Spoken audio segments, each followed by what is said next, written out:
Hi everyone.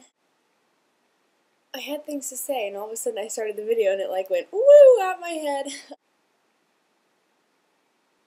Okay, first and foremost, I wanted to thank everyone who has subscribed to my videos from the bottom of my heart, really. Um, the support and love that I have got from this community through this thing with Sean has been overwhelming, to be honest. In addition to like all of my IRL, my in real life friends, just totally being there for me when I was feeling this empty yuckiness. All of these strangers. I mean, some of you I feel like I know, like you're some of my best friends that I know you through videos, but other of you I don't know at all really, and you've been so great. So I wanted to thank you. Tonight I went out with Glenn, who is a guy that I dated briefly at the end of 2006. And although it was a very brief relationship, he had a really lasting impact on who I am. And I am confident in saying that he, I think, grew through knowing me as well. I firmly believe that everyone that comes into your life, and to that matter, every job that you have, every phase that you go through, everything that you experience, but particularly people, are there for a reason, a season, or a lifetime. My ex-boyfriend David was a season. Glenn was a reason. And through my relationship with him, I grew enormously as a person. And he and I really haven't spoken since we moved on from each other. Anyway, I went out to see him tonight. We went to Hale's Brewery in Ballard, and it was great, and we just talked a lot, and I got to know much more about his life now and friends. But anyway, that's all beside the point. He offered me some incredible insights about Sean and about who I am in relationship to Sean. And his wisdom, he's 40, almost 43 now. His interpretation of where I'm at was exactly what I needed to hear.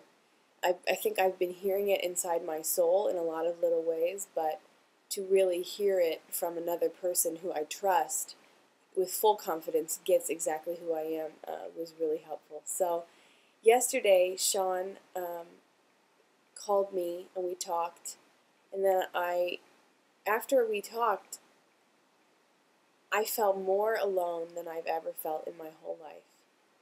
And honestly, it was very, very scary. I just felt completely alone. And I called my dad, as I do in those sorts of situations when I'm like immobilized. I've never been so immobilized by emotions, though. I mean, I was just lost. And he asked me, when was the last time you felt like this? And searching through, it has to do a lot with emotional abandonment from my childhood with my mom. We went through some heavy shit when I was in my preteens, just with me not connecting with her, and my dad wasn't around. And I know that because my dad left when I was a kid, I've worked, I've had some problems with abandonment in terms of just always worrying that men will leave me and that I'm never good enough.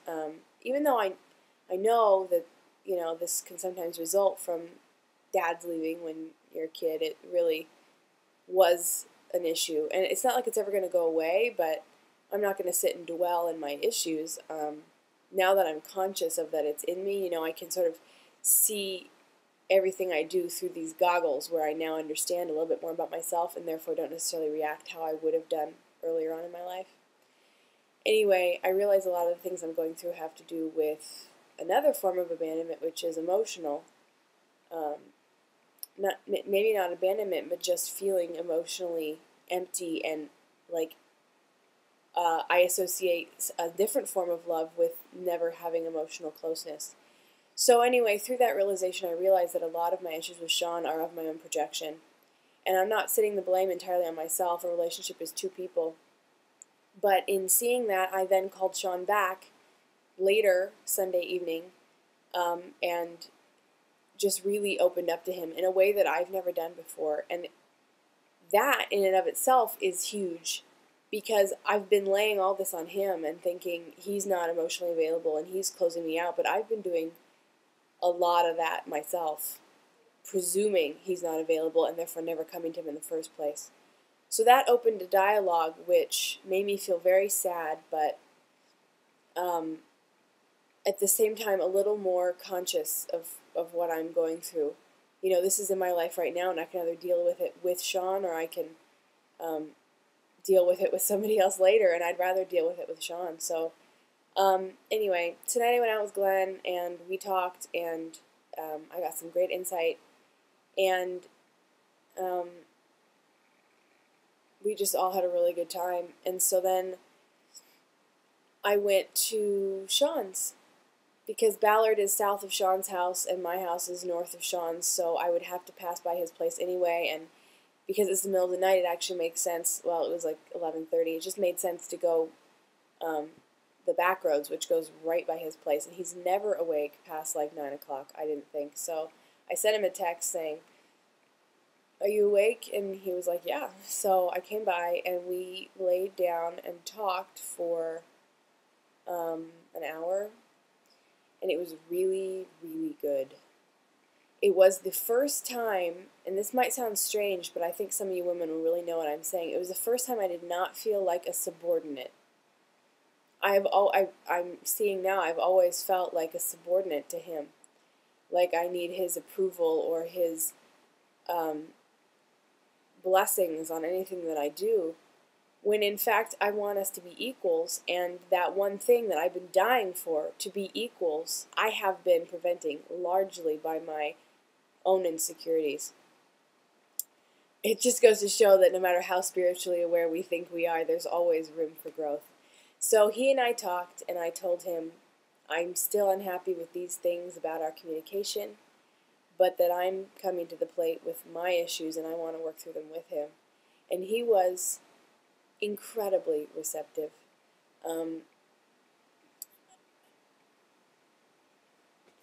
He was the man I've always hoped he was somewhere down inside of him.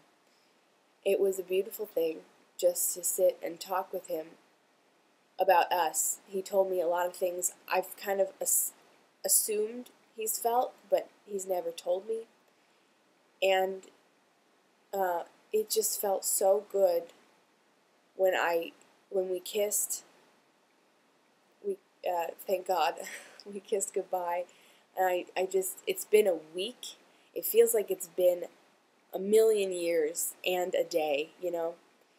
So it feels like it's been forever since we talked, and it also feels like it really hasn't been anything. So we spoke, and we kissed goodbye, and he told me that he loved me, and we were both just very happy to have talked and to now move forward to a new place. So it still feels a little rocky, but it feels so much stronger than it used to be. So I'm really excited for that. And I could say so many things. It's getting on 10 minutes now. I could talk forever. I guess at the very end of this, I just briefly wanted to say thank you to Mandy, Choosing to Lose, for her amazing video on There Is No Try. She included one of my clips in there. I'm going to put the link on the side. And then also Carla K. I'm glad you tried the cashew cereal. She really likes it, and I've always been talking about it lately, so right on.